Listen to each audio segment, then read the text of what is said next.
All right, it looks like we are live. Hopefully someone right here in chat can tell me whether or not the music is at a good level, whether or not the audio is good before we get too deep into this. All right, and so as always when doing these things, it's kind of hard to figure out where exactly I want to start. But I think, well, like all DMs, I guess, sort of tell the story of my campaign right now.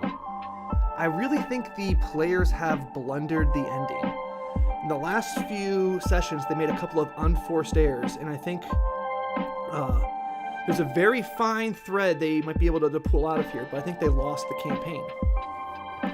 So, here is what is going on. The villain, I guess, of the campaign, or the anti-villain, is this guy named Sir Glad. There was a cult who was trying to break the veil between the living and the dead, and Sir Glad and the party just thought they were a bunch of crazies. Well, it turns out they could do that. They could open a portal and just pour out resurrection magic. Everyone could be brought back to life, who was brought in front of this portal's presence. But it came with a cost. Demons and other sorts of fiends were also spewing out of these portals and slaying all sorts of things. And this is where the rift occurred. That's sort of been the central theme of the campaign. Sir Glad looks at this like a trolley problem. If he can figure out a way to keep these demons in place, he can open up another portal and potentially save hundreds and hundreds and hundreds of lives at the cost of, just a few. And the players think this is a terrible idea, that no one should have this sort of power to themselves. And they have put upon themselves to stop him.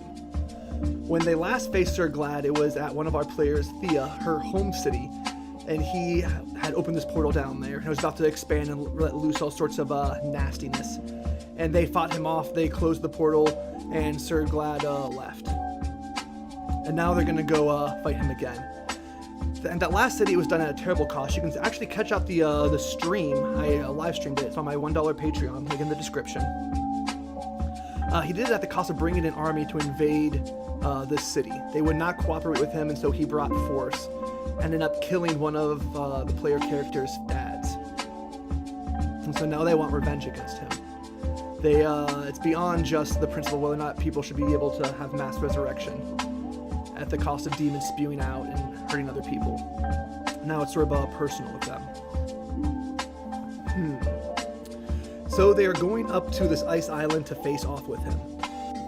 The problem they had was Glad also has an army. The players are high level and they have a keep, but they don't have any arms of their own. And so what they wanted to do was find a way to bring an army to bear, to distract. Music's a bit loud. Okay, I'll go ahead and turn it down. Thank you for telling me that. All right. So the issue, so Glad has an army and the players don't. And so what they did was they reached out. Instead of, we take a whole session to talk about what allies they had and what options they had to maybe fight this person off, what nobility they knew that were in their debt and they could call on for a favor. But instead of doing all of that, they summoned up their fiend friend. This person they've deemed Faux-Reen. This fiend, they know she's a powerful devil and they call her Faux-Reen. And they made a deal with her in order to get an army so they could sneak in and kill Glad. The players kind of realize that they've been Faux-Reen's pawns this whole time. Faux-Reen has been pulling the strings. A long time ago, Sir Glad cut off her ear and sent her back to hell. She's a Rakshasa. And so after coming back and materializing, she's made it her life goal to kill Sir Glad. He's a hero, and so Faux-Reen wants to corrupt him completely and then have him die. So she can torture him for all eternity. So when the players approached Faux-Reen saying, "Oh, just distract him, we'll go in there," she had no problem saying, "Of course, I'll lend you an army," her demonic army. And the only price was that they promised to kill him. The paladin signed over a contract with a fiend promising to kill Sir Glad. So Sir Glad did some evil stuff. He was a hero, now he's fallen. And the players have agreed to kill him, sending his soul to hell to be tortured for all eternity. That's kind of a loss on their part. Right, there's probably a way out where they could have saved him, but that's sort of closed off. And furthermore, here's where I'm really gonna screw with the players, really gonna stick the knife into their hearts and twist it. All this time, the problem has been that these portals do not work. They don't work well. That you have to constantly have someone wanting to keep it open, and all these demons are pouring out. And so people do come back to life, but, you know, there's a couple of fiends just ripping other people open. That's not a good problem. And so that's been this whole issue, and the portals keep growing and sucking things into them. So the city was about to be destroyed. He already destroyed an abbey and destroyed a cave system. But now, he's figured out how to make it work. Sir Glad is in control of these portals, and everything is working just fine. He's really found a way to bring back anyone who died too soon. Anyone who was taken before their time, they can have resurrection cast on them. No more, saying goodbye to your loved ones too early. But the players have already agreed to kill him, and killing him will end this blessing that's been bestowed upon the land. So, that is and they're doing it to do a demon's bidding. So I think they kind of lost, is one way of saying it. They sort of paint themselves into a corner story-wise. Maybe they can find a way to get out of this. Maybe they can kill Glad and then go kill Fovrin, the demon queen, in her lair in hell to avoid some sort of torturous fate. But it doesn't look like that's going to happen. So what I want to do this stream, after getting that out of the way, so I want to give you folks the stakes here of this fight. So the stakes are, Glad has the portal open.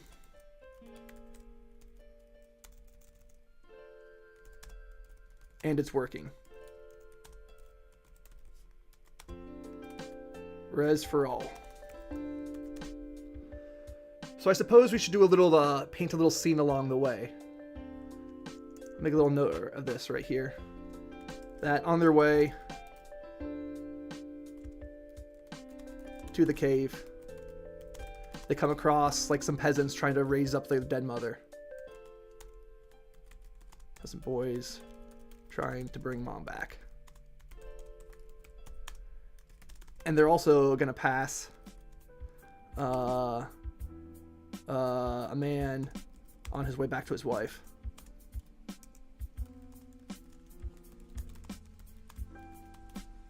From being rezzed.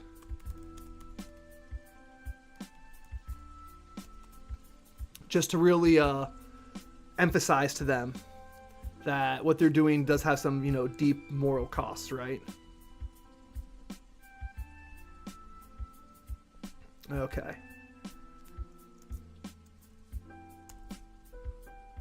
Put this right here so I don't forget about it. Okay. So that's one stake, right? And they have to Huck. It's made a deal.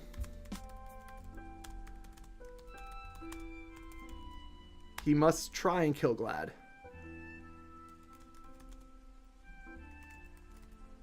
Or Soul is forfeit.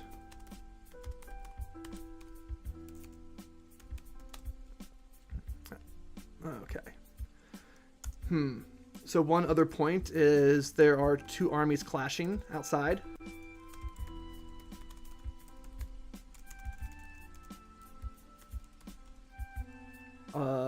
You know what? This will be nice. If anyone's watched the Fire and Ice video on my YouTube channel, I used the device last time I had a high-level campaign or high-level session, actually also featuring Sir Gladriel. So the army's clashing outside. Fovrin versus Serial and Glad forces, which are going to be demons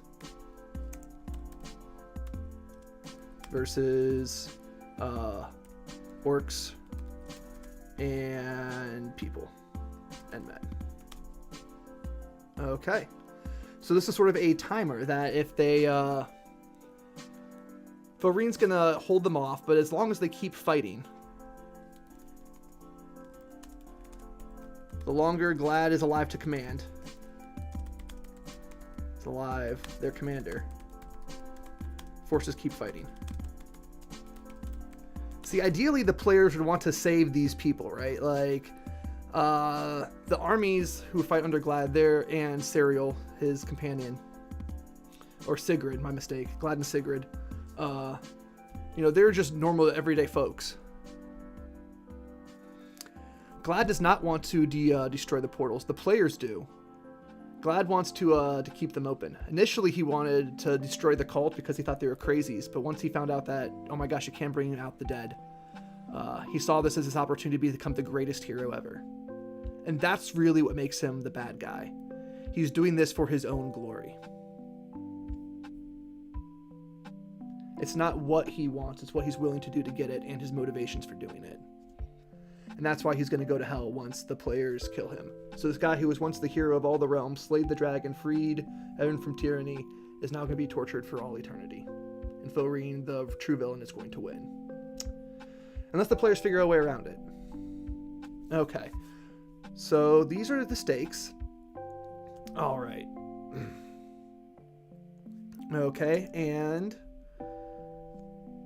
Okay, when he dies, portal closes.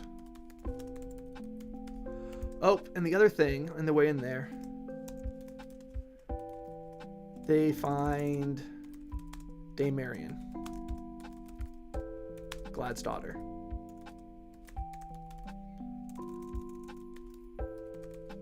Yep, 20 years ago, she died in the fight for the realm. Glad kept her nice. Now she's back.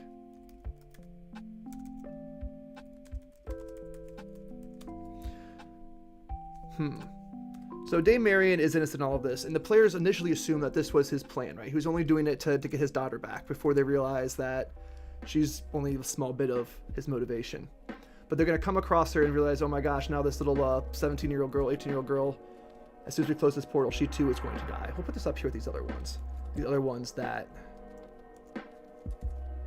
sort of underscore their actions.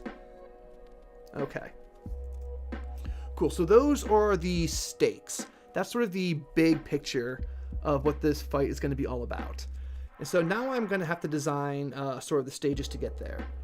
They just got off an encounter on the way to this ice island to play with this last, the last place that's available for these portals to be opened. Glad's last chance. So they got to this icy island. And so I can't use any of the elements I used in the last fight, because that'd be kind of boring. So I cannot use a portal to the plane of ice that's sucking things in. I cannot use a huge ice monster. I used a turtle dragon and just reflavored it to be ice themed. And I can't use water weirds that grab things and pull them close. I used all three of those elements in my last combat, and I don't really want to do that again. So here is Sir Glad. This is his stats from the last time they fought him. And I'm just going to go ahead and level up all of his things by 1. It's going to go ahead and imagine that he got increased to his proficiency bonus. So the saves that he's proficient in will go up by 1. He's a paladin, so that would be charisma and wisdom. Okay. AC is going to stay the same. Hit points, he's going to get double max. So 20 plus 4, 28. So what's that, 32? So yeah, sure, why not? Speed, that's fine. Ace is his griffin. Murdered father back to life. Yeah, that's so, David, that's sort of the thing, right? I gave them 1 diamond. I gave them 1 chance to bring someone back to life this whole campaign. And after spending this whole time preaching about how you can't just bring people back, that's wrong. They chose to use that diamond to bring her father back. They showed their own hypocrisy, which is another way that, you know, they kind of blunder, or another way that I sort of challenge the players when playing, right? I do a lot of that sort of moral quandary, emotional drama on them. That they're going to this fight trying to judge him, and they know that they're being hypocrites. Because when they had the opportunity, they brought their loved ones back. Okay. So all this stuff is going to be fine.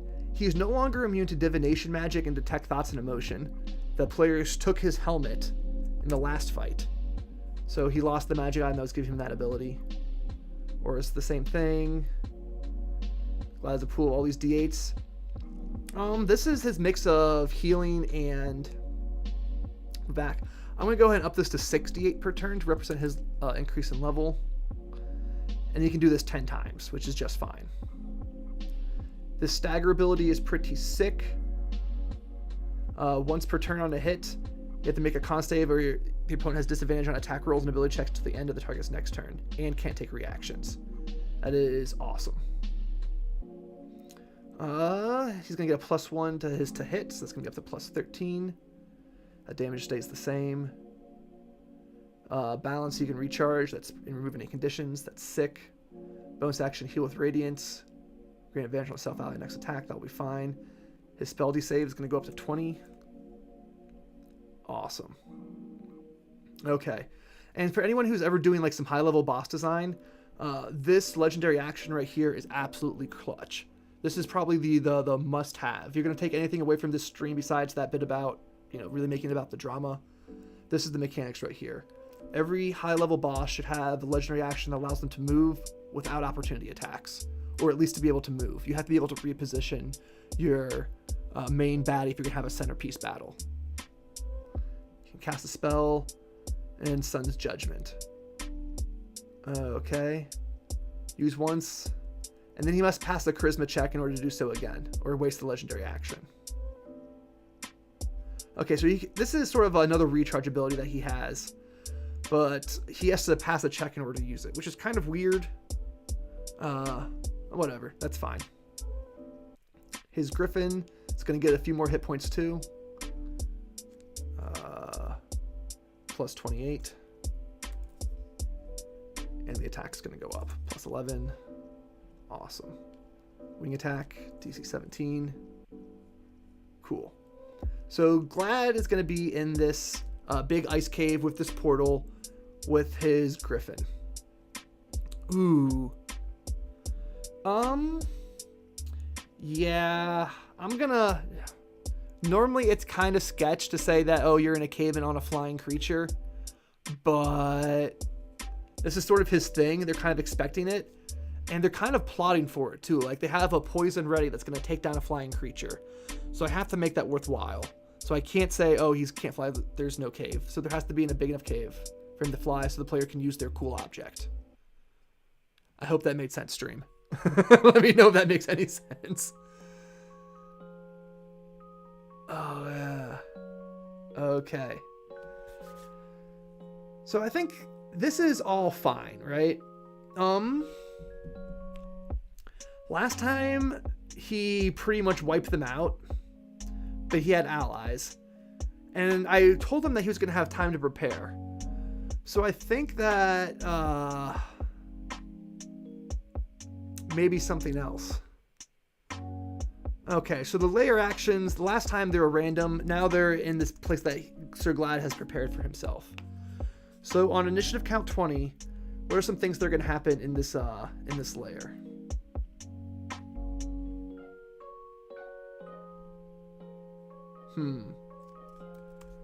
All right. So chat, let's imagine that you were in a huge ice cavern. What are some things that you might think of as a potential layer action? I think one way we could do this is we could just like look something up in the monster manual.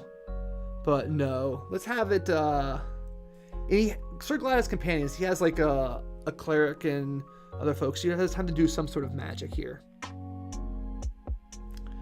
Maybe there's an ice trap, an icicle trap.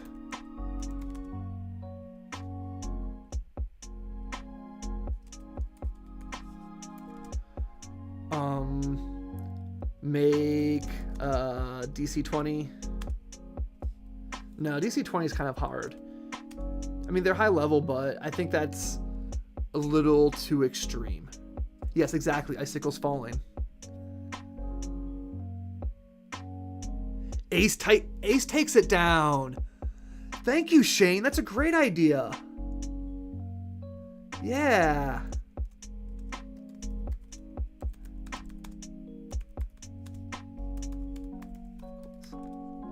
I really can't spell, folks.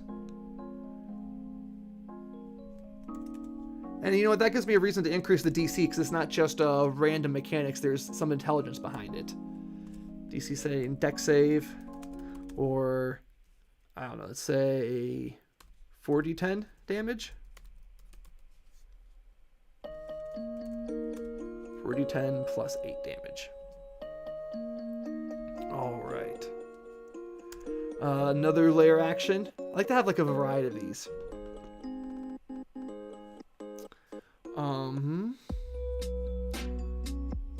See now. Oh, you know what? We can do another little.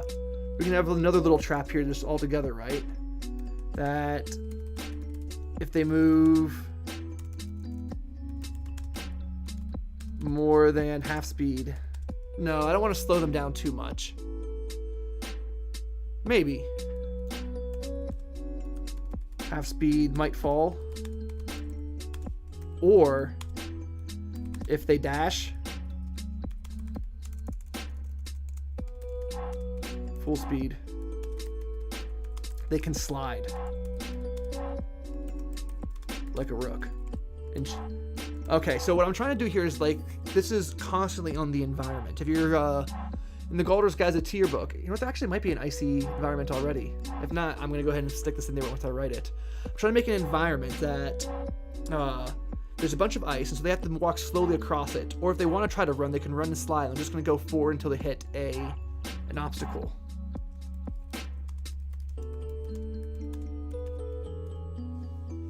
I think that's I think it'll be kind of fun. I think there'll be something kind of unique about this terrain. See, Zenshi, I was thinking about the ground thawing out, but that was sort of goes against the I guess the premise, because this is the place that's so cold. It's on the border between this world and the world of ice. So, because otherwise that'd be a great trap, right? In fact, yeah, they like fall through the ice and then they get paralyzed by the shock. Layer reaction. The player uses a fire spell that causes the ice to melt. Oh, snap.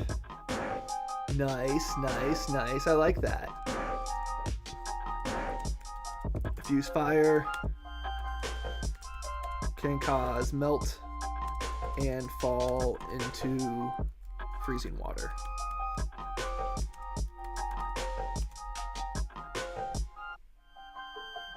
You know what, they're already kind of aware of this, right? Because, like I said, in the last battle, it was on a boat, and if they fell off the boat into the water, which happened a few times, they got paralyzed by the shock. And so if I tell them there's another more freezing water, if they're clever, they can plan ahead against it. Okay, that's a cool little thing right there.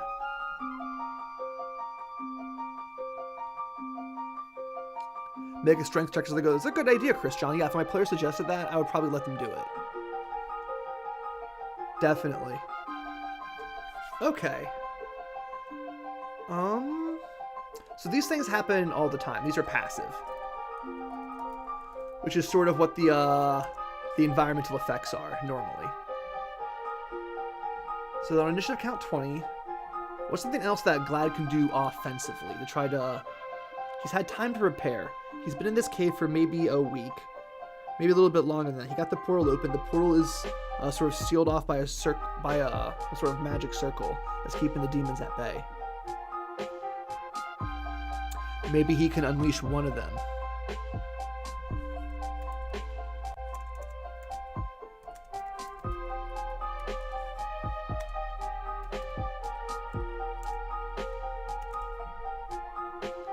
Oh, and that really highlights how ruthless he is about this thing.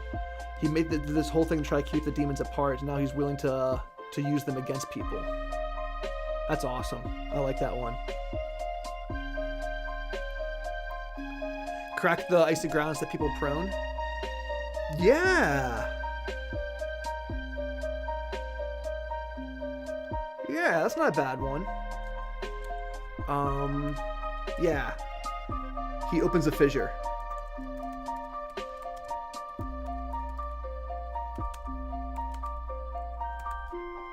And that crack sort of plays with this idea up here, that they're going to slide until they hit something.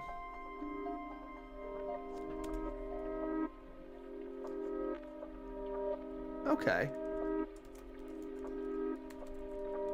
Might fall in. get knocked prone.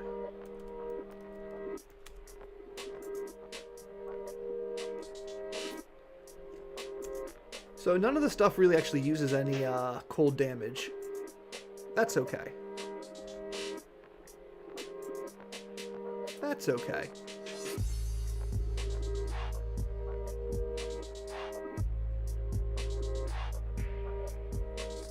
All right, so this is all just fine. You know what? And then maybe random burst of cold.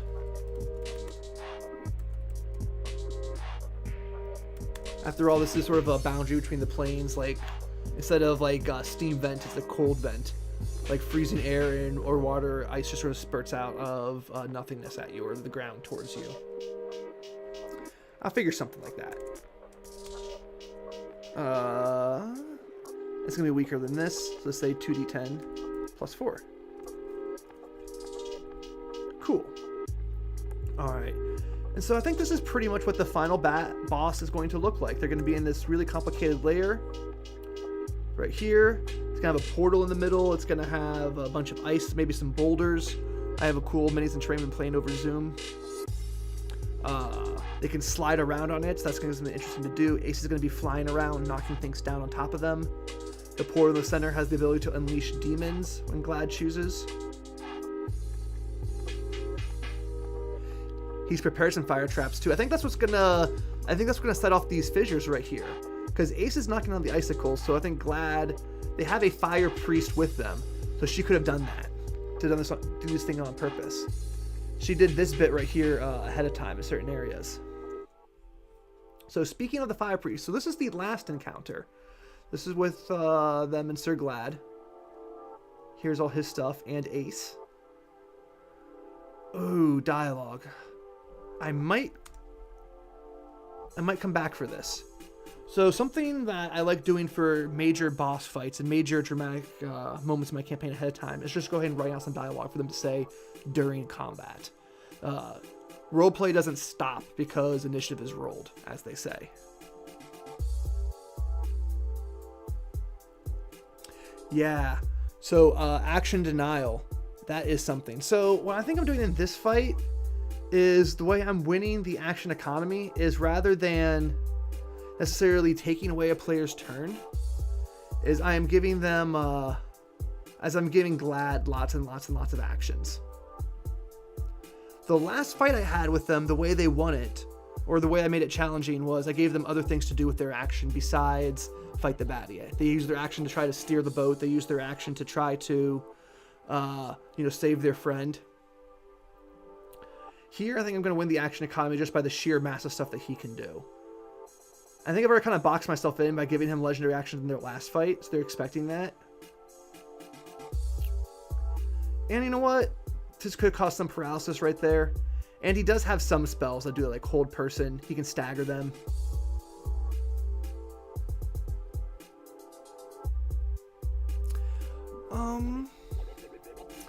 Yeah. Well, that's sort of the things, Zenshi. Normally, I am not a huge fan of like speaking in character. Maybe not. That's not the right way of saying it. I don't necessarily think that speaking in character is a necessity, but here I kind of like to do it. But I think I'll come back and think about this later, because I want to do the other fight. So ahead of Glad, outside there's going to be the army that Lady Sigrid brought with her. It's mostly her people and the orcs that she became chief of by killing their chief. So they're going to be able to bypass that obstacle, and then they're going to get into the antechamber, and they're going to fight Glad's companions. The bishop, she's super strong. So the last time, I just gave her like little mini abilities because she was part of a larger fight. But here she's going to be on her own. So I want the bishop. And I want some other people.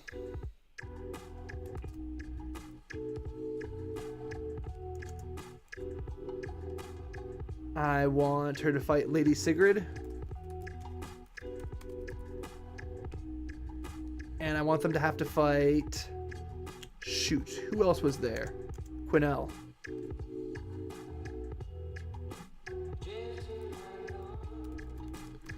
I do not want them to have to fight Dame Marion.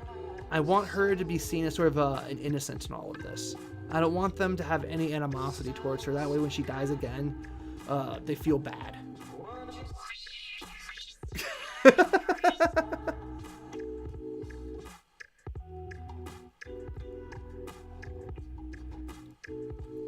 Yeah, that's Alarin, that's something I've been doing in a lot of my other fights, but I think for this one, for the very, very final boss, I want it to just be a beatdown. I wanted to be sure that they're killing him because they made a deal with the demon to kill him. I want them to kill him and know that they lost a hero's soul to evil instead of trying to turn him.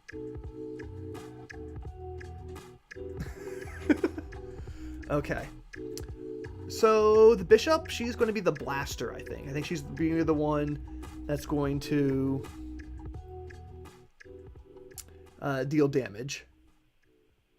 No, you know what? Sigurd's going to be one that deals damage. Quinel, she's going to be the healer. Okay. So let's start with her. She'll be the easy one. She's going to be the lower level priest. +0. +1. Alright, what should I make her proficiency bonus be? 4, let's say. +5. +9. She's going to be weaker. Alright. 3 + 4, 7. I'm giving her proficiency in con saves because I don't want her to die. Even though I know that priests technically don't get it. You know what? She's been in the north for a long time. She's tough. There we go. Hit points. 150. Armor class. 16. Even lower armor class than that. Armor class robes. Blessing. Okay. Speed 30. Okay. So her job is going to be to heal.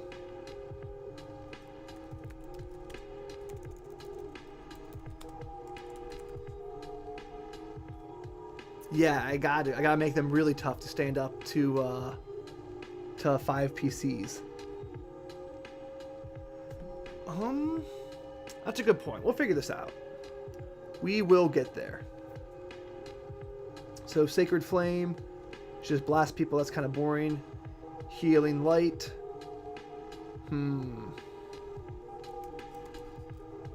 Everyone restores 10d10 HP. That's a lot. Recharge 5/6. Actually, is that... I'm not sure if that's good design. I'm not sure if you want the mega blasty hit points to be on a recharge. But you know what? On the other side, this is how they do Dragon Breath weapons. They have the major recharge ability, the major damage dealer be on a recharge. Why not make the major heal be on a recharge? Everyone restores HP. Removes minor conditions.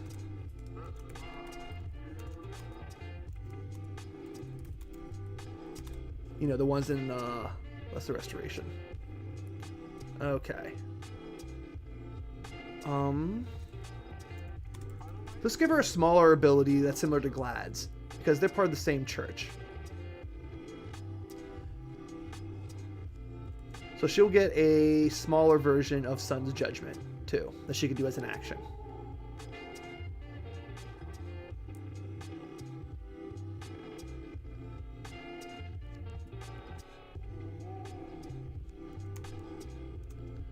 Let's call this the Sun's Light. Average of 50 hit points. Yeah, exactly. Okay. Okay, con save are all in 30 feet take less than that. Say 2d8 radiant damage and are blinded. And that's the big one right there. So what's her spell save DC? 19. We gotta lower that a bit. 17. She's a lower level character.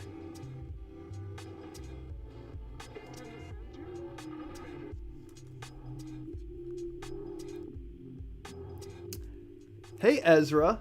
Well, we are now working on a priest, a warrior, and a fire priest as sort of the antechamber before the final boss, which is Sir Glad. And if you want, this stream is going to be up on my $1 Patreon tomorrow.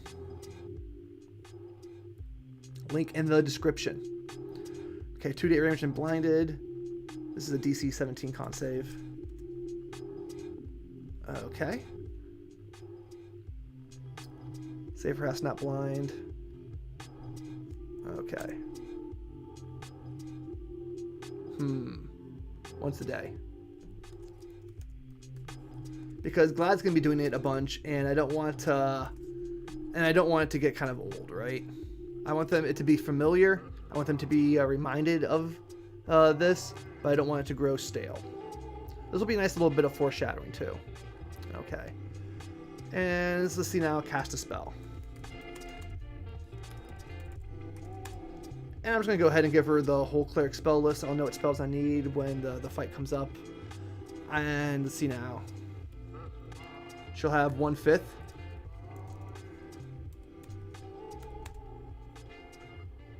And then 2 of the rest. That's going to be her highest level spell slot that she can cast. That's normally the way I do spell casting bad guys. I'll just mark down, okay, what's their highest level spell available and how many times can they do it. And then the rest is just as needed. Because that's a lot of work for, it's usually a whole lot of work for not a lot of payoff. Because bad guys don't have that long of a lifespan. Okay. So I'm also going to give her a reaction to sort of keep herself alive, right? Let's call this one Healing Light again. And we'll call this one Sun's Light.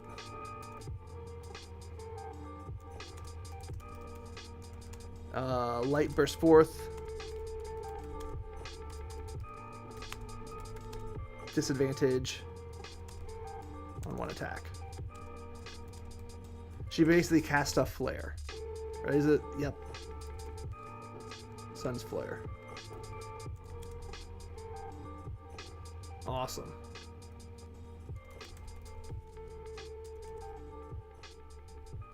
Cool. A warding flare, yeah, exactly. A move reaction, definitely. Probably not for her, but for this one, I'll definitely give her a move reaction. So Lady Sigrid is an old warrior. If you ever meet me at a con and we ever play the Tall Island one-shot, she is the warrior princess. This campaign is set, I don't know, 40 years or so after that event. I'll have to check my timeline. But, so she is strong. +4, and she is smart, and she is wise. She is a ruler. She is getting kind of old, so she's not quite as quick as she used to be. And she is a ruler, and she's also charismatic. She is high level, so she has a +5 to her proficiency bonus. So this is going to be +9. And I'll give her... Ooh. What saves should a noble have? Alright, chat. Besides con, if you were going to say this person is a noble warrior, what other 2 saves would you give them?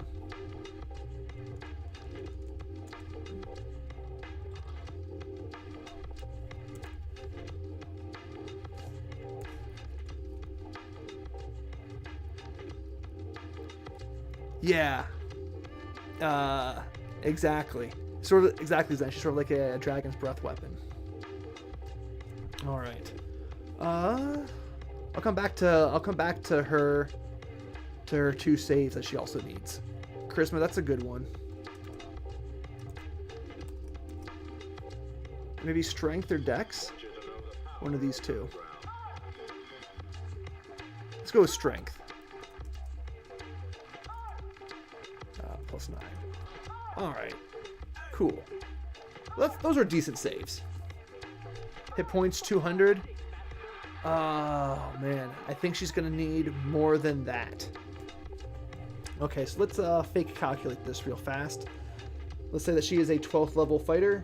So that is 14 times 12. Give her max hit points each time. 168. That's still too weak. Let's double it. 336. Yeah, she's the mainline fighter.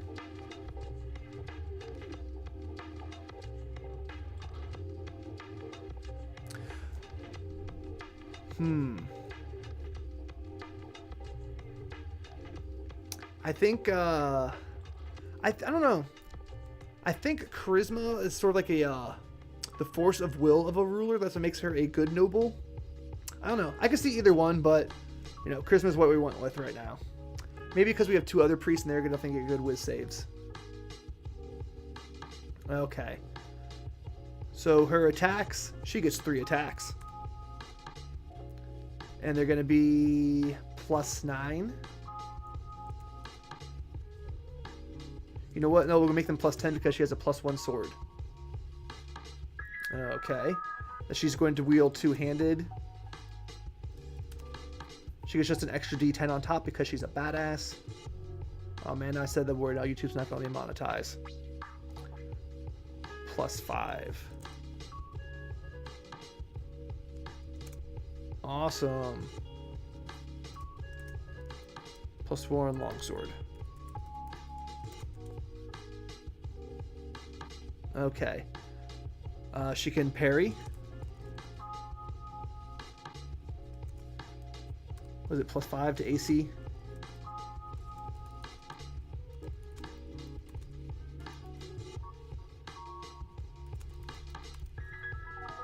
Okay.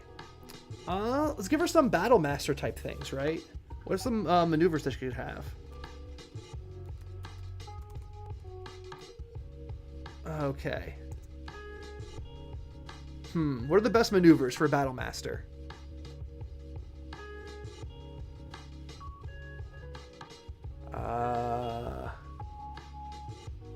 Disarm.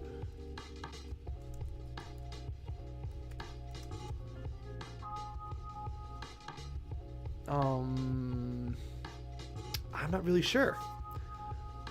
All right. And then she's going to be able to, I don't know,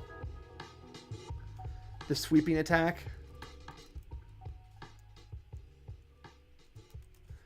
She doesn't have a long weapon, so I'm not sure how good that would be. Hello. Okay. Who are you? Oh yeah, and this will also give her the expanded crit, right? I created the Matrix. Yeah. She also crits on a 19. Trip attack. Nice one. Thank you.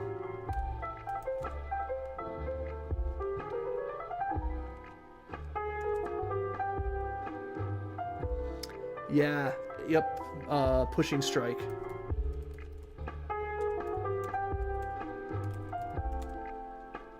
Okay. Awesome.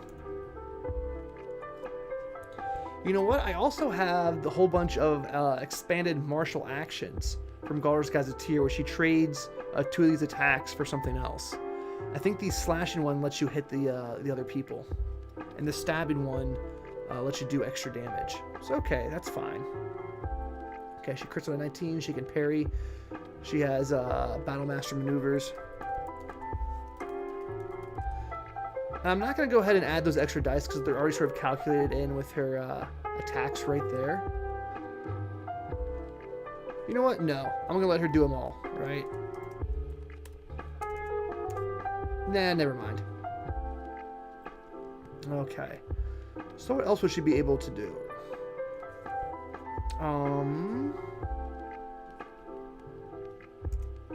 And then command. One ally gets to move or strike.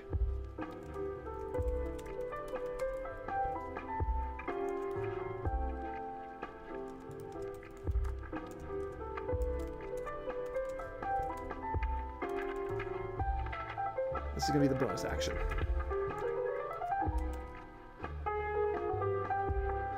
Hallelujah. Okay, cool. This all works out just fine. Jesus Christ, you get caught using Awesome. Yeah, I think this is a a pretty good... Let's give her extended movement, too. 40 feet. Even though she's old. Okay. So her job is to stand in front and just take attacks. With an armor class of 18, 336 hit points, this parry ability, and okay save, she's going to be able to do that. Her dex saves are going to come up flat. Shoot, that's going to be a problem. She's going to take a lot of damage through her dex saves. Ooh, well, fighters, she's going to get one legendary action just for fun. Okay, she's going to have... Oh, I don't know. Unstoppable. Or Indomitable. Reroll a failed save.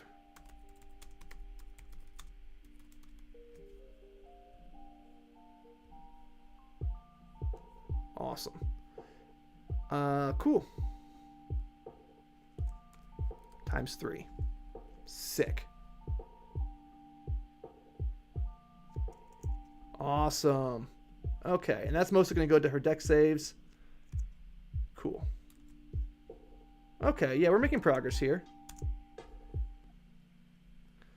Okay, and now back up to this bishop.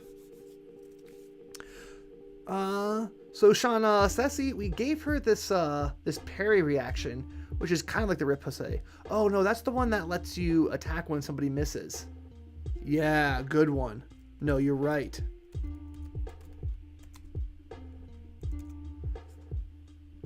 Is this getting too complicated for me?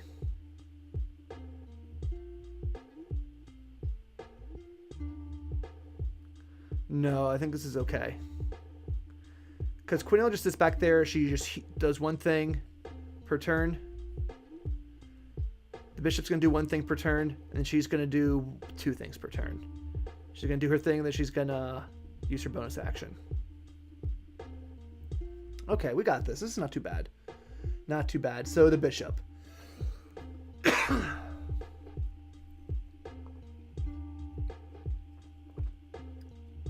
Sacred Flame. No, we're done with that. If she's using Sacred Flame, we are wrong. She's going to cast a spell. DC 20 or 6 or 8 plus 11. What was that, 19? Yeah. She has 1 9th level spell.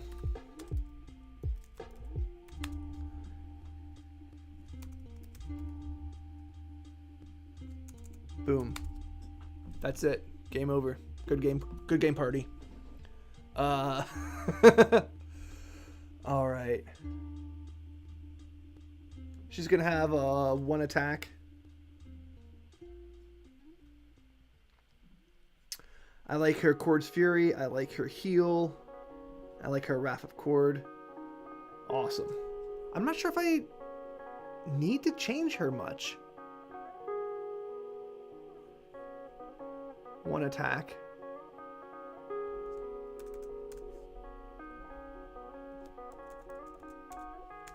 I think this is just fine. Shoot the 9th level. You know what? No, the reason I needed Sacred Flame was I needed to reach out and touch somebody. I needed a distant striker. But you know what? Cast a spell, period. She'll be able to do that. She'll be able to find something. That'll do it. This is going to be passive.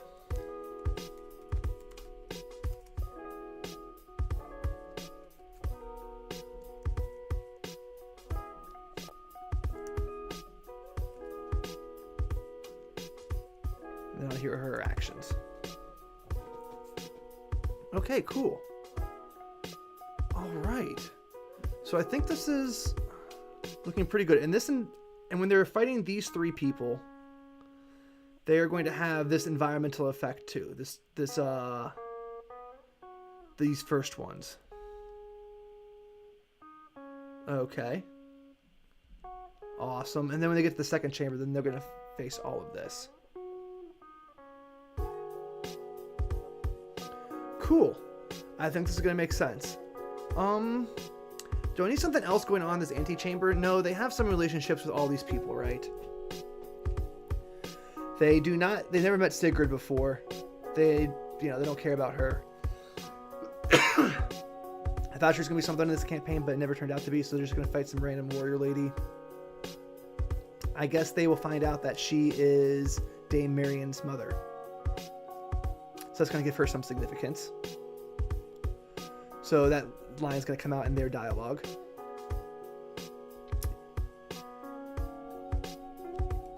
Yeah, I don't. You know what? I'm not really in the mood to write dialogue right now. I'll probably think of it like during the day, tomorrow, and sort of write it out as it comes to me. But I also need some dialogue for these people. Okay. So here is the aftermath of the fight, right? If they kill Glad,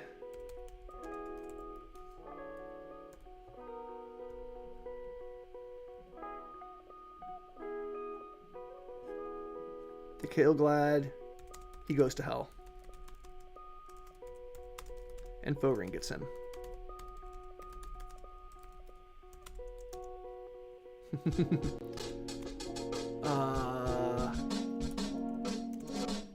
Yeah. If they don't, Huck's soul goes to hell. And Foring gets him.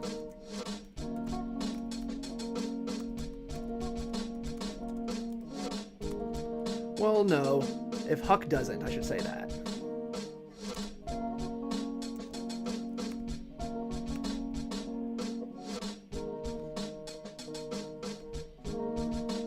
Okay. Ooh. So they get this, then I gets Glad's ring. Glad has a ring that's on his body that's important for her backstory.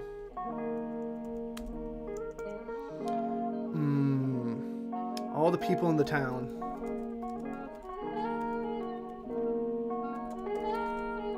Hate on them. They only know that Glad was bringing folks back.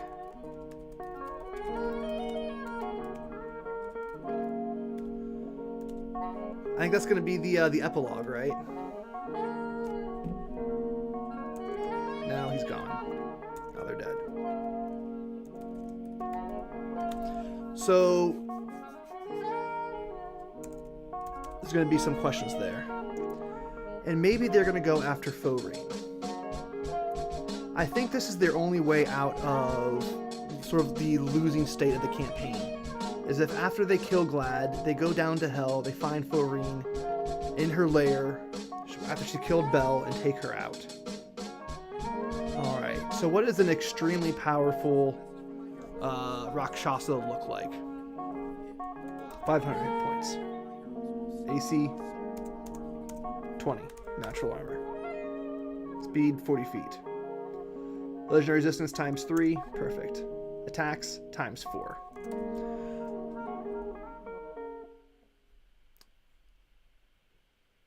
Plus 3d10 necro.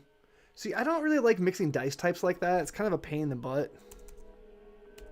Actually, no, it's not, because I want to be able to differentiate, because some people have resistance to damage in my party. Okay.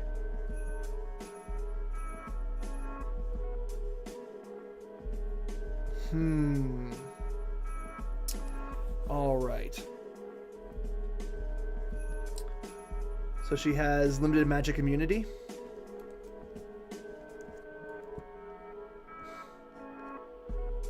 She has attacks, and she has at-will magic as a bonus action. They can't say as a bonus action because I have counterspell in there. Okay.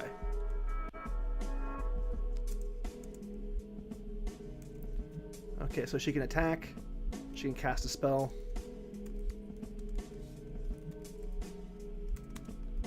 DC, oh, I don't know, 8 plus DC 20, 21, why not? Make it super hard.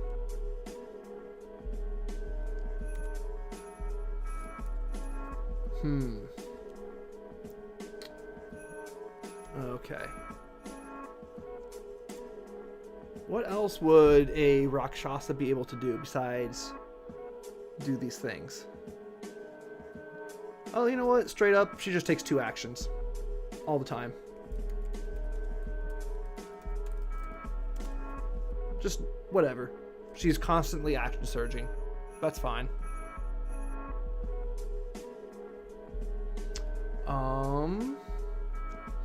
And let's see now. And then she also is going to have some legendary actions.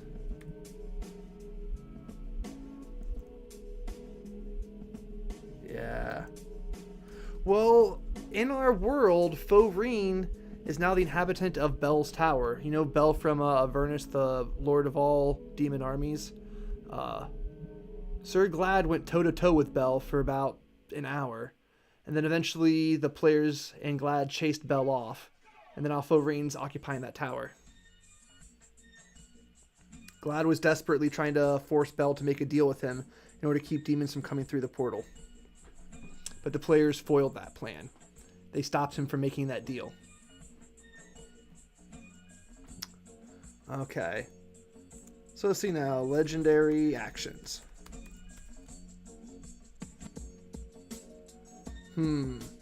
So what sort of legendary actions should a Rakshasa have?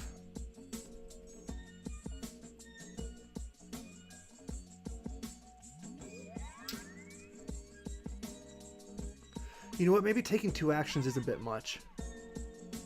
Because with these +4 attacks, that's a lot. That's a lot.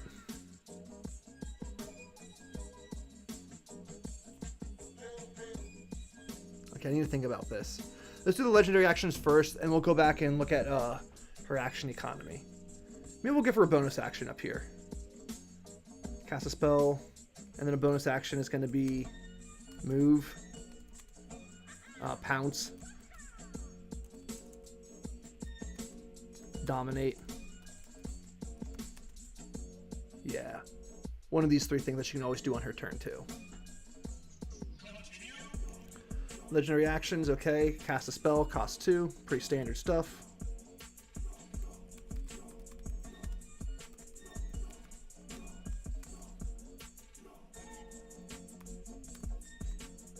Okay. And what's her highest spell? She'll have 1 9th level. No. No, I don't want that.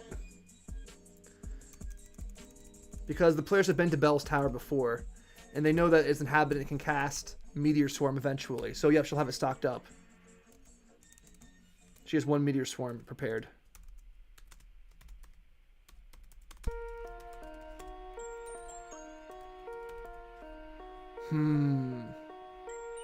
Okay.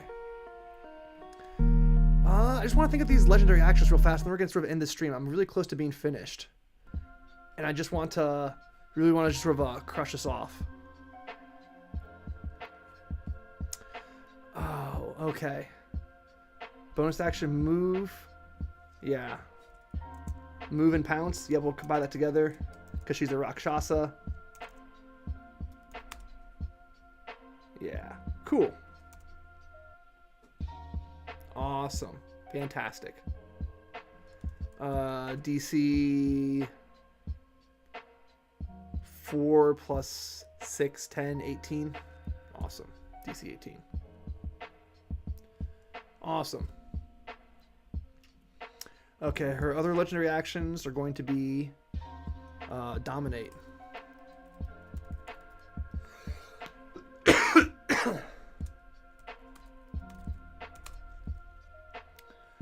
She can do that without spending the spell thing to do it. She just does it. Like a vampire. 1 person. We'll lower the DC though. So it's different. So let's make the same as the pounce DC.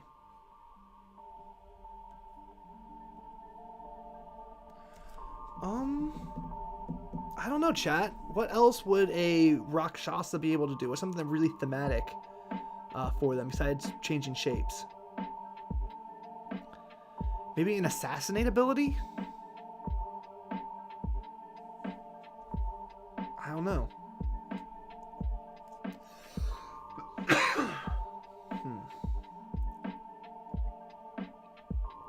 All right, and I already have the legendary actions for Bell's Tower written down somewhere, or the layer actions for Bell's Tower written down somewhere. So I don't need to summon those up again. It's mostly just, you know, things you find in Hell. And so I think that's it. I think the next session is they're going to make their way to the island. They are going to find the little mountainside, or not little, big mountainside where Glad's hanging out in. They're going to meet some of these people along the way. A little peasant boy trying to bring their mom back. Like, maybe he's like 12 years old. He has like a, 6-year-old sister he's trying to take care of, and he's dragging his mom's corpse on a sled. They meet someone on his way back to his wife after being resurrected, and they go into the cave and fight these three first. After they get past those three, they get to the final fight with Glad himself, and this is going to be a very nasty fight. Okay, and then after that, if they want to, after they realize that they've kind of lost, because they're at this point, right, by the time they fight Glad, all they're doing is stopping good. Glad's figured out all the problems. It's working just fine with the help of his friends. And all the players are going to do is stop something good from happening because they want this guy dead. Because they agreed with it, made a deal with the demon to have this guy dead. And so the players kind of damned themselves. Their only way out of it might be to go ahead and go back to Hell, because they know where she is, and kill Forine in Bell's Tower. And that might be the very final boss of this campaign. All right, well, awesome. Thanks for hanging out, everybody. I hope you enjoyed this. I hope you got maybe some inspiration or some insight into my thought process of how I make high-level campaign material. If you'd like, this stream's going to be up for 24 hours before I go ahead and move it on over to my $1 Patreon, link in the description. And as always, I'm really interested to know what you folks think. So please be sure to let me